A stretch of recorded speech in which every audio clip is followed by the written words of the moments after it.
तो चलिए बच्चों, आज फिर से चलते हैं क्लास 8 की ओर। क्लास 8 में हम लोग पढ़ रहे थे क्षेत्रमिति, और कुछ बच्चे लोग का कमेंट आया कि सर क्वेश्चन दिखाई नहीं देती है, तो उसका हमने कुछ समाधान निकाला। कुछ वो अब तो क्वेश्चन दिखाई देना ही चाहिए। इसके पहले हम लोग 13 नंबर तक क्वेश्चन कर चुके थे। क्वेश्चन नंबर 1 से लेके क्वेश्चन नंबर 13 तक कर चुके थे, और इसका थ्योरी भी हम लोग पढ़ चुके हैं। थ्योरी जो भी है वो सब हम लोग क्या किए हैं, पढ़ चुके हैं। तो जल्दी जल्दी सब लोग स्क्रीनशॉट ले लेंगे क्वेश्चन नंबर 1 से। ठीक है, चलिए क्वेश्चन नंबर 1 को देखते हैं हम लोग। क्वेश्चन नंबर 1 से सब लोग इसको सब लोग स्क्रीनशॉट ले लीजिए, इसमें पूरा पूर्ण रूप से दिखाई देना चाहिए। क्वेश्चन नंबर ये 1 रहा, स्क्रीनशॉट ले लीजिए जल्दी जल्दी। ये रहा क्वेश्चन नंबर 2, ये रहा question number 3, question number 4, question number 5, question number 6 में 3 भाग है, 1 2 3 क्वेश्चन इसमें है 6 में। Question number 7, question number 8, question number 9 और क्वेश्चन नंबर 10 एक ही साथ है। ये रहा क्वेश्चन नंबर 11, ये सब कर चुके हम लोग। क्वेश्चन नंबर 12 ये भी हो चुका है।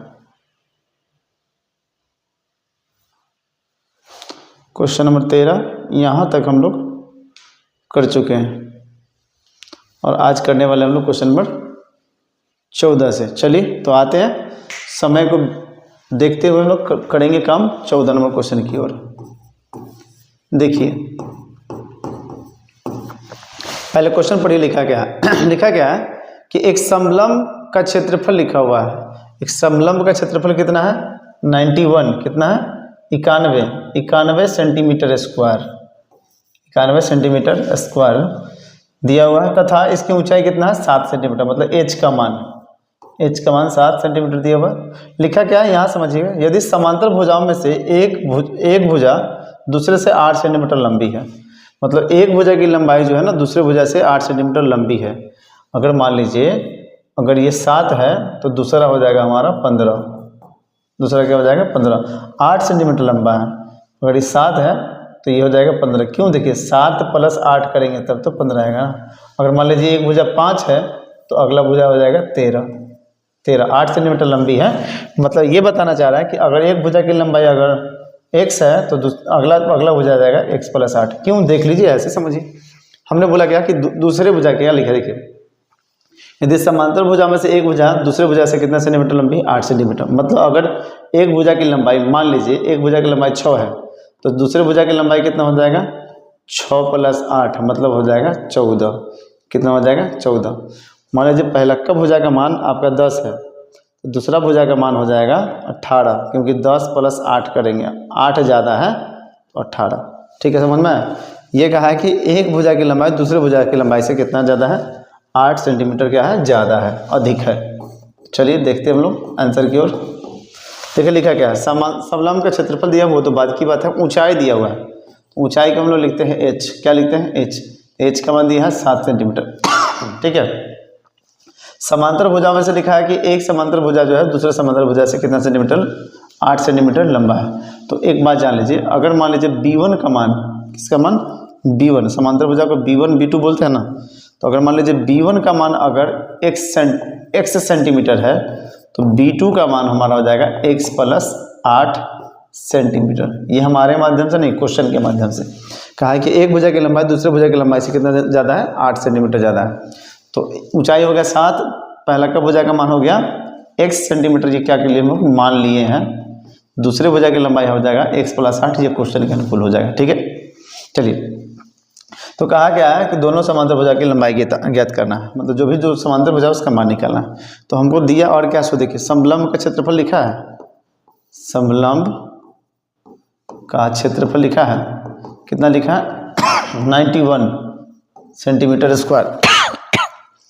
तो समलंब के क्षेत्रफल का फॉर्मूला हम लोग पढ़े हुए हैं, समलंब चतुर्भुज के क्षेत्रफल का फॉर्मूला हम लोग पढ़े हैं 1/2 into B1 plus B2 into H बराबर 91 सेंटीमीटर स्क्वायर। ठीक है, ये 1/2 का 1/2 B1 का मान है x सेंटीमीटर प्लस B2 का मान है x प्लस 8 है, सेंटीमीटर सबके साथ लगेगा, मतलब x centimetre plus 8 centimetre, x centimetre plus 8 centimetre. ठीक है, ये B2 का मान हो गया इंटू h का मान कितना हमारा हाइट है इंटू h का मान है 7 सेंटीमीटर, अब बराबर रहने देंगे 91 सेंटीमीटर स्क्वायर। अब समझेंगे यहाँ पे जोड़ेंगे एगो x कितना हो जाएगा 2 x हो जाएगा सेंटीमीटर प्लस 8 सेंटीमीटर। इस तरह का क्वेश्चन कल हम लोग किए थे। ठीक है ना, इस तरह का क्वेश्चन हम लोग किए थे कल। 8 सेंटीमीटर अब बराबर इधर रहेगा 91 सेंटीमीटर स्क्वायर। अच्छा ये देखिए, ये भाग में है, 2 इधर भाग में तो गुना में हो जाएगा, 7 गुना में है तो इधर आ जाएगा भाग में हो जाएगा, मतलब नीचे वाला ऊपर हो गया, ऊपर वाला नीचे हो गया। ठीक है, मतलब देखिए ये 2 नीचे था ना, भाग में था तो गुना में हो गया, 7 गुना में था तो भाग में। अब जरा देखिए 7 के पास से 91 कट जाएगा, कितना मरतबे 13 मरतबे, 13 से 91 पड़े है ना 13 मरतबे, तो 13 में 2 से गुना कर देंगे हो जाएगा 26 सेंटीमीटर। 1 सेंटीमीटर कट गया, 1 सेंटीमीटर बच गया, इधर बच कितना गया 2x सेंटीमीटर अब प्लस 8 सेंटीमीटर, और 2x सेंटीमीटर का 2x सेंटीमीटर, ये 26 का 26 सेंटीमीटर, ये 8 प्लस में इधर आके हो जाएगा माइनस में। अब 26 में से 8 घटेगा तो आ जाएगा हमारा 26 में से 8 घटाने पे आ जाएगा 26 में से 8 घटाएंगे तो ये हमारा आ जाएगा, ये हो जाएगा 16 में से 8 घट जाएगा तो हो जाएगा 8, मतलब टोटल आ जाएगा 18 सेंटीमीटर हो जाएगा। 26 में से 8 घटाने पर इधर हो जाएगा 2x सेंटीमीटर। अब x का मान निकालेंगे, ये हो जाएगा 18 सेंटीमीटर, 2 गुना में इधर आके भाग में हो जाएगा, मतलब 2 सेंटीमीटर। 2 से 18 कट जाएगा कितना मरतबे 9 मरतबे, सेंटीमीटर खत्म तो x का मान आ जाएगा, ये सेंटीमीटर खत्म हो जाएगा 9 मरतबे, तो x का मान कितना आ गया 9, x का मान आ गया 9। तो हम लोग B1 को माने थे x सेंटीमीटर, तो x का मान हो जाएगा 9 सेंटीमीटर। फिर B2 का मान माने थे हम लोग x प्लस 8 सेंटीमीटर, तो x के जगह पे रख देंगे 9 अब प्लस 8 सेंटीमीटर, मतलब 17 सेंटीमीटर। यही हमारा क्या हो गया B2 का मान, यही हमारा 17 सेंटीमीटर आंसर हो गया। ठीक है, चलिए तो क्वेश्चन नंबर देखते हैं हम लोग 15 की ओर। तो क्वेश्चन नंबर 15 क्या है वो देखते हैं हम लोग। क्वेश्चन नंबर 15 लिखा है, इसको भी देखेंगे हम लोग। क्वेश्चन नंबर 15 लिखा है क्या कि एक समलंब की 2 समांतर भुजा लिखा है, 2 समांतर भुजा का मान कितना दिया है 8 मीटर और 15 मीटर दिया है, और शेष 2 भुजाओं में से एक की लंबाई 5 मीटर है, तो दूसरे समांतर भुजा लिखा क्या है और दूसरी दोनों समांतर भुजाओं पर लंब है, तो क्षेत्रफल निकालना है। पिक्चर तो देखना पड़ेगा, पिक्चर देखिए इसका क्या लिखा है। देखिए समलंब चतुर्भुज का पिक्चर हम लोग बताए थे कि समलंब चतुर्भुज का पिक्चर सब लोग अपने अपने अनुकूल बनाते हैं, जो जरूरत पड़ेगा वैसा हम लोग देख लेंगे। तो समलंब चतुर्भुज का पिक्चर ऐसा भी तो बनता है ना, ऐसा भी तो बनता है ना। चलिए देखते हैं, दिया क्या इसका नाम दे देते हैं हम लोग। मान लीजिए इसका नाम ABCD दे दिए, ये समलंब चतुर्भुज हो गया। अब लिखा क्या है कि एक समलंब के 2 समांतर भुजा दिया है 8 मीटर और 15 और लिखा है 5 मीटर, तो ये बड़ा वाला लिख लेते हैं 8, कितना लिख लेते हैं 8, और छोटा वाला लिख लेते हैं 5। ठीक है, और लिखा क्या है शेष 2 भुजाओं, जो 2 भुजा बचेगा ना BC और AD, इसमें से एक भुजा की लंबाई कितना लिखा है 5 मीटर, तो ये लिख लीजिए 5 मीटर। ठीक है, और ये बात कहा है क्या शेष 2 भुजाओं में से एक मतलब एक भुजा की लंबाई दी है 5 मीटर, तो दूसरी दोनों समांतर भुजाओं पर लंब है, दोनों समांतर भुजाओं पर क्या है लंब है, तो हमको क्षेत्रफल निकालना। तो देखिए, तो एक बात बताइए, ये जानते हैं ना ये सीधा बनता है 90 डिग्री का, यहाँ से हम परपेंडिकुलर डाल सकते हैं क्या, परपेंडिकुलर डाल सकते हैं ना, क्योंकि जानते हैं कि ये दोनों क्या होता है बराबर होता है, ये बोला और ये बोला भुजा बराबर होता है। इसका नाम दे देते हैं मान लीजिए E, क्या नाम दिए ई, तो जितना AD होगा ना उतना ही क्या होगा EC होगा। तो सोचने वाली बात है, यहाँ से यहाँ तक टोटल कितना है 8 है, यहाँ से यहाँ तक टोटल 8 है। तो अगर ये 5 है तो ये भी AE भी कितना हो जाएगा 5, मतलब टोटल यहाँ से यहाँ तक DC का मान 5 है तो AE का मान भी 5 होगा। और यहाँ से यहाँ AB तक कितना है टोटल 8, तो इतना दूर 5, तो ये कितना हो जाएगा 3 सेंटीमीटर। ठीक है, पिक्चर समझ में आ रहा है। तो ये देखिए एक तरह का समकोण त्रिभुज ये बन गया। क्या बन गया? समकोण त्रिभुज। चलिए देखते हैं 15 नंबर क्वेश्चन को हम लोग सॉल्व करते हैं, थोड़ा बढ़िया से समझेंगे इसको। पहले मान लेते हैं लेट ABCD एक समलंब चतुर्भुज है जिसकी दो समांतर भुज है ना, समलंब चतुर्भुज है, जिसमें लिख सकते हैं, जिसमें क्या है AB पैरेलल क्या है, AB पैरेलल क्या है DC, AB जो है DC के समानांतर है। ठीक है, इसमें लिख सकते हैं क्या है कि AB का मान कितना हो गया हमारा 8 मीटर और DC का मान कितना हो गया 5 मीटर। और ये भी मालूम है कि DC किसके बराबर होगा, DC जो बराबर होगा, DC जो बराबर होगा AE के बराबर होगा। तो लिख सकते हैं क्या DC बराबर AE, अब बराबर कर लीजिए 5 मीटर। ठीक है, 5 मीटर। और एक भुजा हम लोग BC लिखे हैं, ये BC का मान दिया है 5 मीटर, ये वाला BC का मान 5 मीटर। और एक रचना की है हम लोग, रचना क्या किए हैं कि C से हम लोग ये लंब डाले हैं, ये इसको लंब डाले हुए हैं हम लोग। ठीक ना, तो रचना लिखेंगे क्या, शीर्ष C से CE परपेंडिकुलर, लंब जो है डाले हैं AB पर, CE परपेंडिकुलर AB डाला, AB डाला। तो जरा बताइए ये EB का मान कितना है 3 सेंटीमीटर, कैसे है इसको समझेंगे। देखिए तो क्या बड़ा वाला क्या है, बड़ा वाला AB है, बड़ा वाला क्या है AB, तो बड़ा वाला AB को बड़का को लिख सकते हैं इतना, छोटका प्लस छोटका, मतलब AE plus EB, AE plus EB, AE plus EB। चलिए समझिए हुआ AB का मान यहाँ से यहाँ तक 8, यहाँ पर लिखे हुए देखिए AB का मान 8 मीटर। AE तो AE देखिए AE कितना हो जाएगा 5, जितना AE है उतना ही DC भी है, ये हो जाएगा 5 मीटर। अब प्लस क्या हो जाएगा EB, 5 प्लस में इधर आके माइनस में हो जाएगा, तो ये हो जाएगा 8 मीटर, अब माइनस हो जाएगा 5 मीटर, अब बराबर हो जाएगा EB। अब घटाइएगा तो कितना आएगा 3 मीटर आएगा, अब बराबर कितना हो जाएगा EB। इस तरह से कह सकते हैं क्या है कि EB का मान कितना आया 3 मीटर। ठीक है, हमको निकालना है क्या, ऊंचाई निकालना है। देखिए B1 और B2 का मान मालूम है, B1 का मान 5 मीटर, B2 का मान 8 मीटर, ऊंचाई मालूम नहीं। ऊंचाई निकालने के लिए हम लोगों को इतना करना पड़ रहा है, नहीं तो बहुत कब का ही आसान सा होता बन जाता, लेकिन ऊंचाई निकालने के लिए हम लोग क्या कर रहे हैं, इतना काम को कर रहे हैं। एक मिनट पहले इस पिक्चर को और समझ लीजिए बढ़िया से। देखिए ये समकोण त्रिभुज बन रहा है, तो समकोण त्रिभुज बनता है ये जानते हैं सभी लोग कि समकोण त्रिभुज में होता क्या है, समकोण त्रिभुज में क्या होता है कि 90 डिग्री के सामने वाला जो भुजा होता है वो हमारा होता है कर्ण। क्या होता है, कर्ण। 90 डिग्री के सामने का जो भुजा होता है ना वो हमारा होता है कर्ण, इसका नाम E है। ये 90 डिग्री के सामने वाला ये कर्ण हो गया। तो इसमें हम लोग लिख सकते हैं क्या, समकोण त्रिभुज,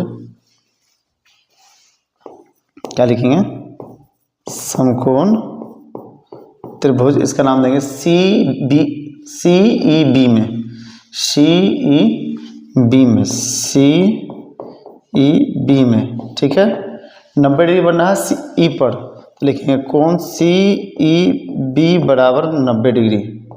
हम लोग मान निकालना है CE का, CE जो होता है वो ऊंचाई होता है, CE या AD बोलिए बातें की हैं। अच्छा, जब 90 डिग्री का चर्चा होता है तो सब लोग को मालूम है, जैसे ही 90 का चर्चा होगा तो कौन सा प्रमेय हो जाता है, पाइथागोरस प्रमेय। कौन सा प्रमेय, पाइथागोरस प्रमेय। तो लिखेंगे पाइथागोरस प्रमेय से। तो पाइथागोरस प्रमेय के बारे में हम लोग पढ़े हैं क्या, फॉर्मूला पढ़े हुए हैं, यहाँ बता देते हैं। कर्ण स्क्वायर, क्या पढ़े हैं, कर्ण स्क्वायर बराबर लंब स्क्वायर प्लस आधार स्क्वायर, आधार स्क्वायर।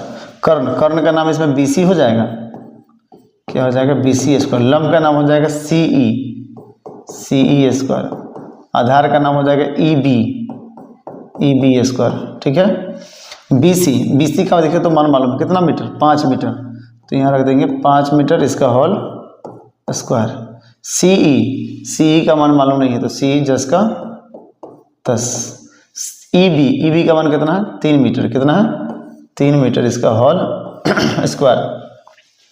5 का स्क्वायर हो जाएगा 25 मीटर स्क्वायर, अब बराबर CE स्क्वायर का CE स्क्वायर, अब प्लस 3 का स्क्वायर कितना हो जाएगा 9 मीटर स्क्वायर, ठीक है।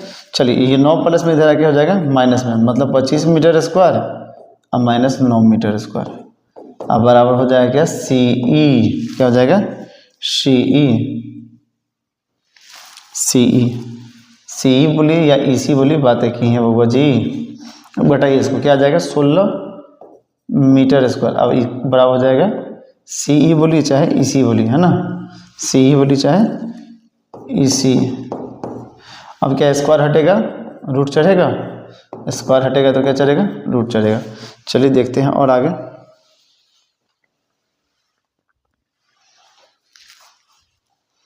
यहाँ पे हम लोग फिर और देखेंगे, क्या स्क्वायर हटेगा रूट चढ़ेगा, तो रूट हो जाएगा 16 मीटर स्क्वायर, अब बराबर हो जाएगा CE, तो 16 का वर्गमूल कितना हो जाएगा 4, तो 4 मीटर, अब बराबर हो जाएगा CE।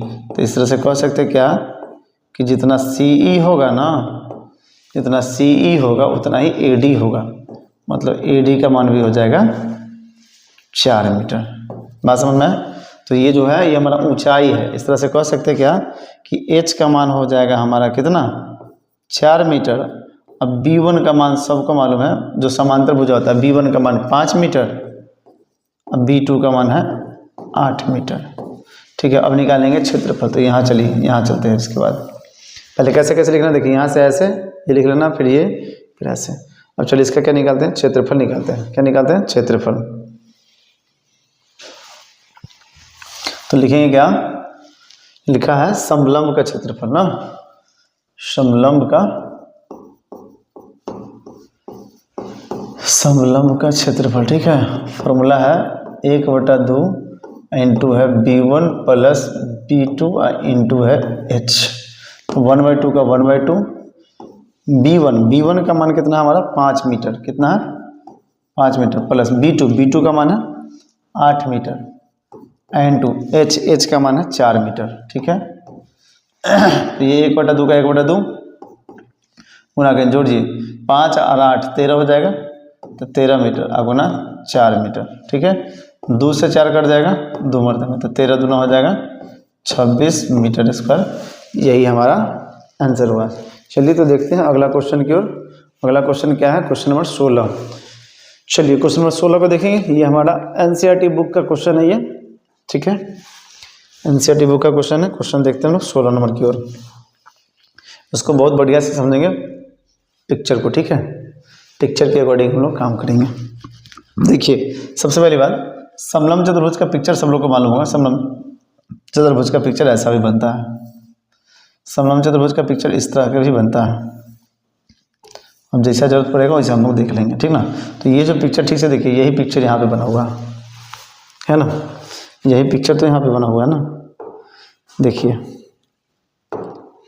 यही पिक्चर है, ये पिक्चर है समलंब। एक यहाँ है और इसको मिला लीजिए तो ये भी नीचे बन जाएगा, ये भी समलंब है। तो देखिए समलंब चतुर्भुज इसमें क्या हुआ है, 2 गो, एक ऊपर एक नीचे, तो 2 गो समलंब चतुर्भुज हो गया। और ये हमारा हो गया आयत। तो हमको इसका अगर पूरा का क्षेत्रफल निकालना है तो 2 गो समलंब चतुर्भुज का और 1 गो आयत का क्षेत्रफल निकाल देंगे, आराम से हमारा ये पूरा का पूरा क्षेत्रफल निकल जाएगा, ठीक है। बात समझे? देखिए समलंब जो ऐसा दिया है ना पिक्चर, इस टाइप का पिक्चर है ना ऊपर, तो ये समलंब ऊपर भी है, एक नीचे भी समलंब चतुर्भुज है कि नहीं है, नीचे भी है, ये इस टाइप का है। ये इसको मिला देते हैं, तो अगर डॉट के जरिए इसको मिला देता हूँ, ये भी समलंब चतुर्भुज है, तो ये भी समलंब चतुर्भुज, ये भी समलंब चतुर्भुज, तो दोनों के क्षेत्रफल को, और ये आयत हो गया, इस सबको जोड़ देंगे तो पूरा का क्षेत्रफल निकल जाएगा। तो देखिए बड़ी आसान क्वेश्चन है ये, पिक्चर के अकॉर्डिंग बनाना है और बहुत आसान क्वेश्चन है, सब लोग हम समझते हैं, ध्यान देते हैं। क्वेश्चन नंबर 16 का आंसर। ठीक है, देखिए क्वेश्चन लिखा क्या कि एक समलंब की समांतर भुजा दिया है 10 सेंटीमीटर और 22 सेंटीमीटर, इसकी असमांतर भुजा का मान दिया है, असमांतर भुजा बराबर है। ठीक है, असमांतर भुजा क्या है, बराबर है।